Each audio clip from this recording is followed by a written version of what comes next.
Welcome to Beyond the Policy, the podcast where we go past the fine print and into the real stories that shape how we live, work, and protect what matters most.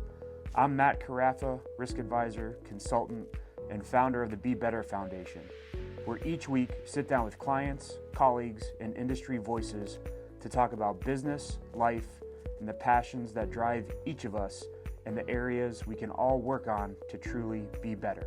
This is Beyond the Policy. Welcome to Beyond the Policy. Thanks for tuning in. Excited to have Stavros Paskaris with us. So as we get started, thanks for taking the time. And for the audience, tell us who you are, how you got here. Well, thanks for having me first and foremost. But Stavros Paskaris, Assistant Athletic Director for Development here at Bowling Green State University. Retired hockey coach, 17 years in the business. Have been fortunate enough to coach at a bunch of different levels: ACHA, club hockey, NCAA Division III, NCAA Division I.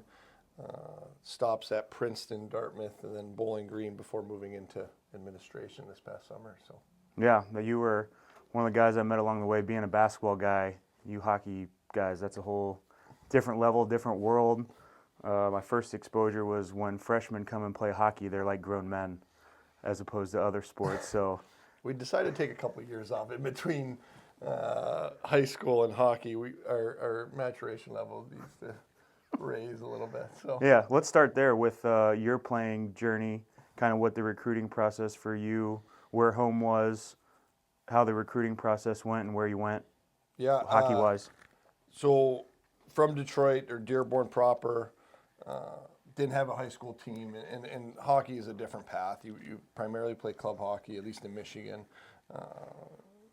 and then you move on to junior hockey, eventually to college hockey, and was lucky enough to play for some really good clubs in the Detroit area, Honey Baked, Little Caesars, and then went to Sault Ste. Marie, Michigan once I graduated from high school. So a little bit of a late Strictly to play hockey. Strictly to play hockey. I live with a billet family. Many people still kind of laugh at that because it's unconventional. But 18 years old, moved away from home. Sault Ste. Marie, Michigan, was fortunate enough to actually get drafted by them, or signed a tender actually, and then lived there for 2 years chasing a scholarship. First year was one of the leading scorers in the league as a rookie. I didn't get anything.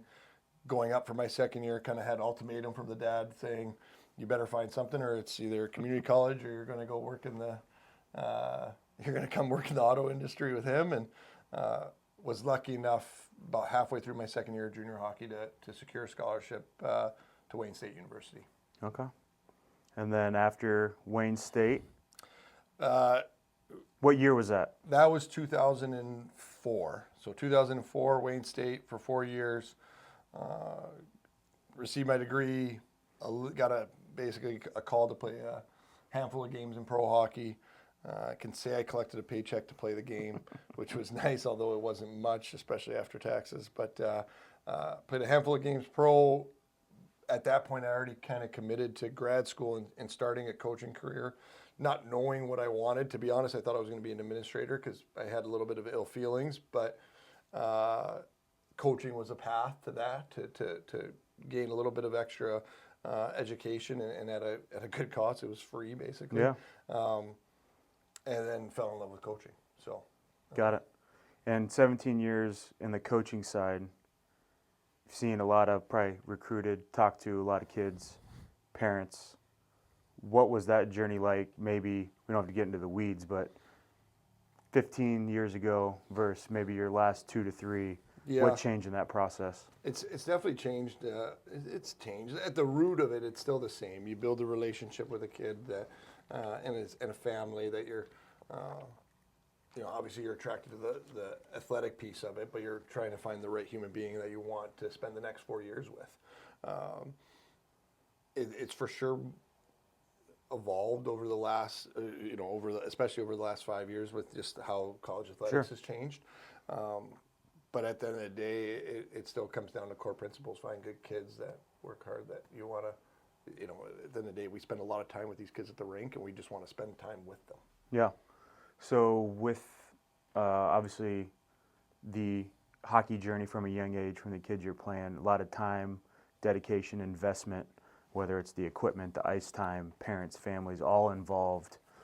You were probably one of the few to say, granted, it was only a handful of games, but playing professionally and having that experience, what are some things from you specifically you've taken with you to, help with your coaching career as you relate to the kids that maybe want to be where you went, and then maybe take it a step further with what you're doing now in development, similar principles? What have you kind of learned from your specific experience? There's definitely more a level of appreciation, probably more so now that I'm an adult and I have kids of my own, as far as what it takes to just for families alone. Like there's one thing that hockey in particular is that it's a crazy expensive sport.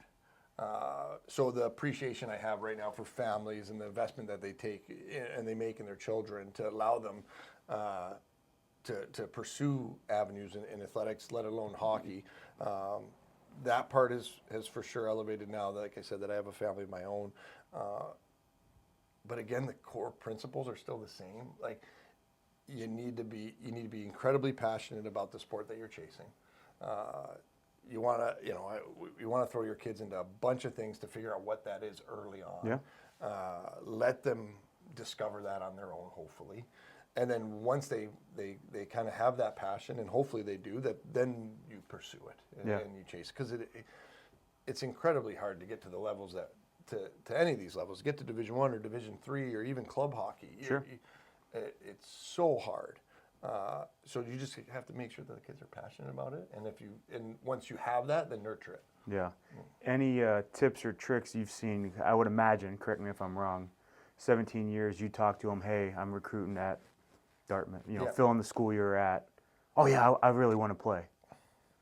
What questions did you ask, or what did you look for recruiting on film or in person when you met with them to really tell that they were in it versus, yeah, my mom just invested so much money, wants me to play? Like, how'd you whittle that down? It's good question. Obviously, you're always looking for a skill set. Like you're looking for kids that can, but I've actually come to terms with the fact that when you get to a certain point in everyone's careers, and even probably more so now, like it's so tight at the top. The level of margin between like the actual skill sets of kids is very little. Like we could be in a race, well maybe not me and you, but like these kids could be in a race, and the margin of the separator between say 2 or 3 kids, like this, like nothing. Nothing that's going to be consequential in a game, at least. Like, there's still, but there are a few factors that just make kids different, and competition's always one of them. If I don't care what we're playing in, and again, like, if we put something in the middle of this room and I'm going against you, I'm going to win. I know that for a fact. You may disagree with me, but I know I will win. I will do but that's what kind of helped me survive. I will kick, crawl, punch, you name it. I will do it just to make sure I win. I think looking for that in kids is because you sit there and especially as a scout or a recruiter, you're sitting up top and you're like, okay, would I want this player to play with me? Would I want him on my line, or would I want him to be a D pair? But at the same time, you're looking at him and like, would I want to play against him? If I say no, then yes, I want him. If I say yes, like I would love to go up against this kid, I don't want him. Like that's not the person I want. Those words internally you're going through to say yes or no that maybe you never get to have, because obviously the ones that you're saying no, I don't want you on my team, it probably stops there and you politely say, not a good fit at this time. Yeah. Take it one step further. I want you on my team. Are you telling that kid, that family, that parent what you saw and why? Or are you kind of keeping that for you? No, 100%. I think you have to disclose that. Like you make that evident, because at the same time they're going to have an obligation to uphold that part of the bargain. Like this is a two-way street when it gets to this point to say, because every kid's going to have some sort of flaw too, and you have to be willing to say that. Like, hey, here's the things that I really like about the game. Here's the things that I don't like about your game. No kid, especially at the places that I've been, none of them have been perfect first rounders, first overall. They've all had warts of some degree. We had to figure out what those were. The players had to agree with us to say, you know what, be on the same page. Yeah, these are my warts, but these are also my strengths, and these are the reasons why I do like you. Now, if you have the type of personality that's going to be willing to work on it and get better and improve, those are the types of kids that I've had the most success with. Yeah. And, okay, let's take that a step further.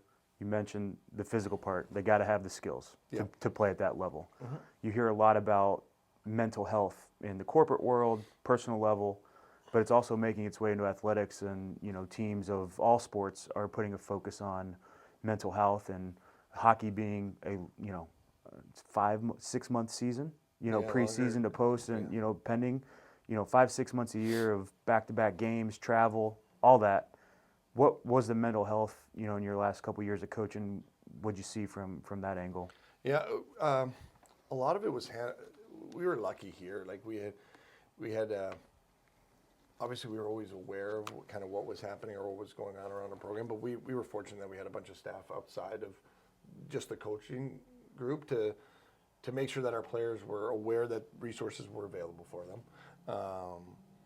and if they did need something outside of what I could provide, they could reach out, and it was done privately to where they could handle that. If they ever came in and talked to us, then we could hopefully be able to help answer questions or be a shoulder for them to just kind of lean on for a bit. But at the end of the day, we're lucky that there's professionals that are far more versed in this.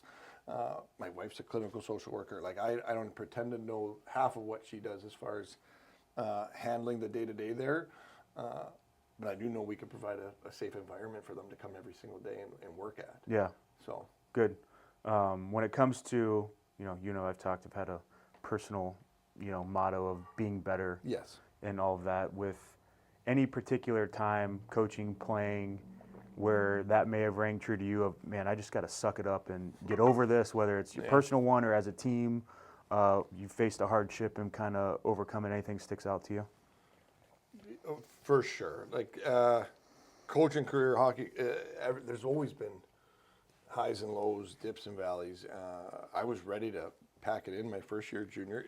First time moving from home 6 hours away. I was one of 3 rookies on a team and wasn't cutting it to play well enough as a forward.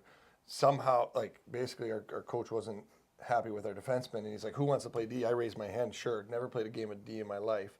Moved back to D, but I found an opportunity in it. I got to play on the power play because of that. Because I had some forward skill set, and he was already mad at a bunch of defensemen. So I'm like, sure, I just want to be in the lineup. I just want to be in the bench. Get me there. Yeah, just get me in there.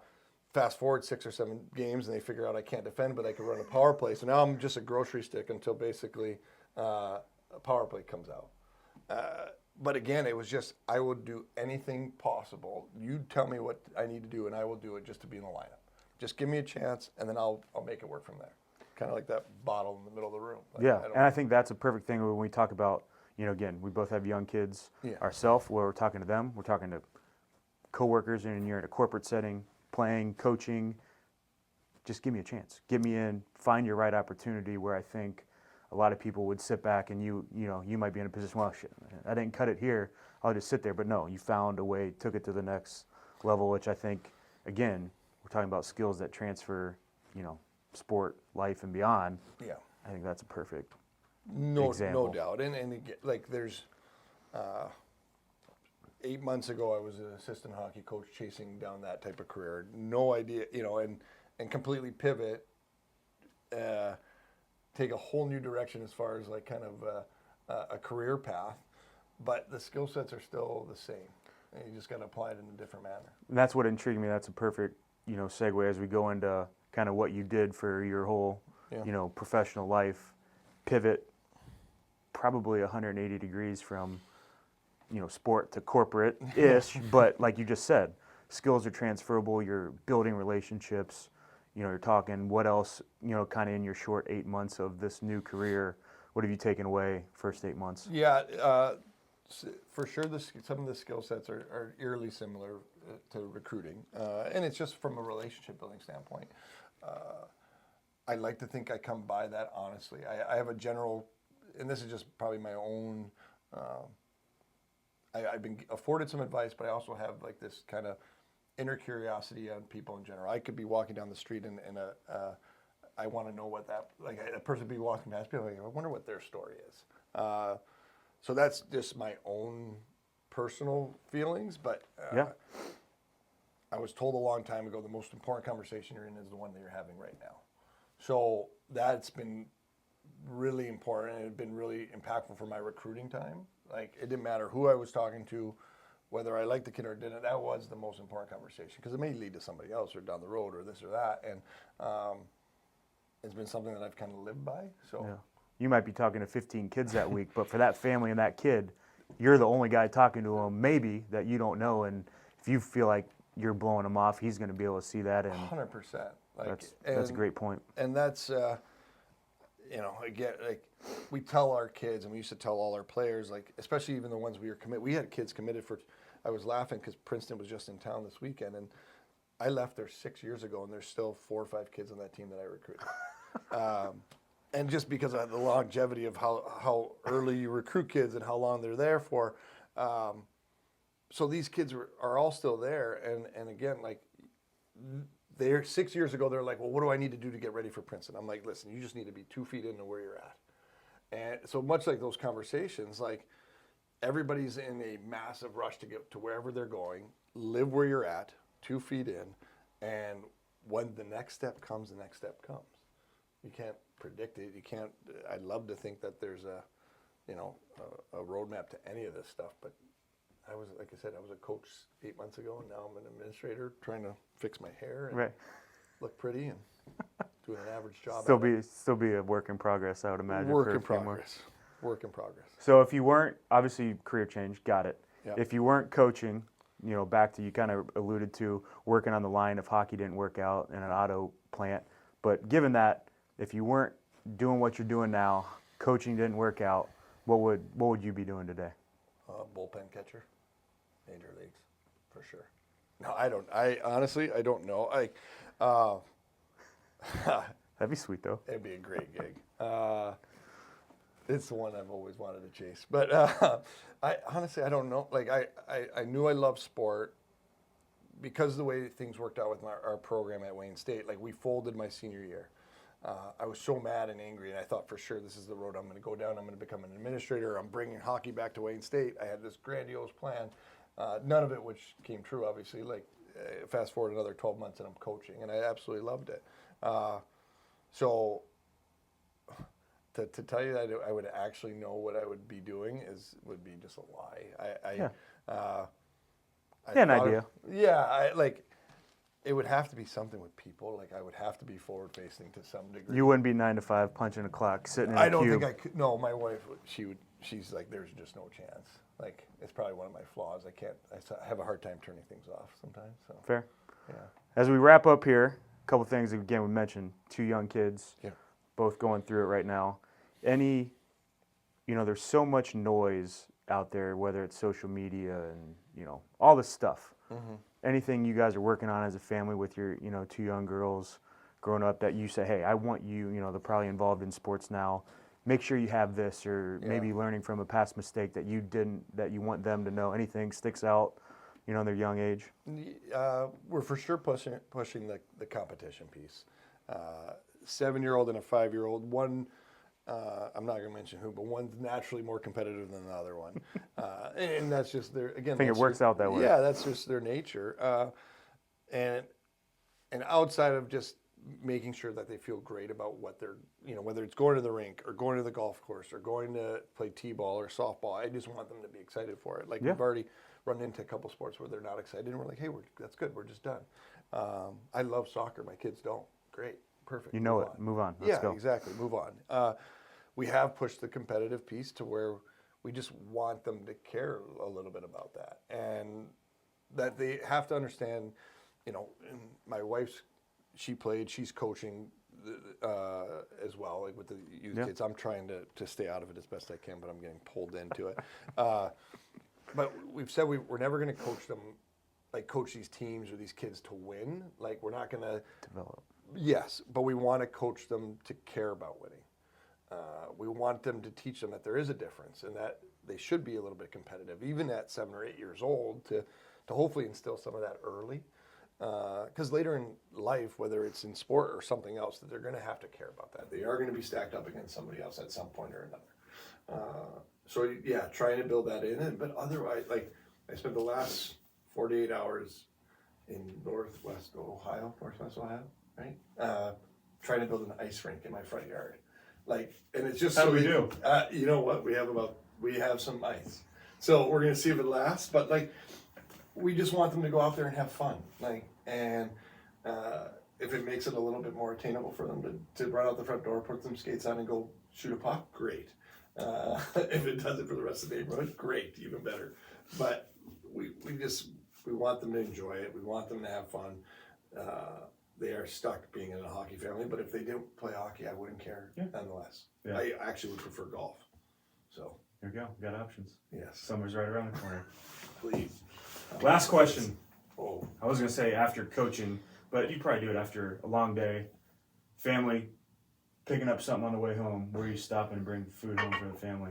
For the family? In town? In town. Oh, boy. Or anywhere. If you travel a lot. Wherever. Where's it come from? Where are we going? What are you getting? Oh, all-time favorite spot? There's a place in Detroit, and Freddy the Pizza Man. Unbelievable. I haven't heard of that one. You got to. Thin, thick, what are we talking? No, it's Italian thin. It's the best. That would probably be if I was on the road somewhere. Here in town, yeah, we're grabbing. I don't know.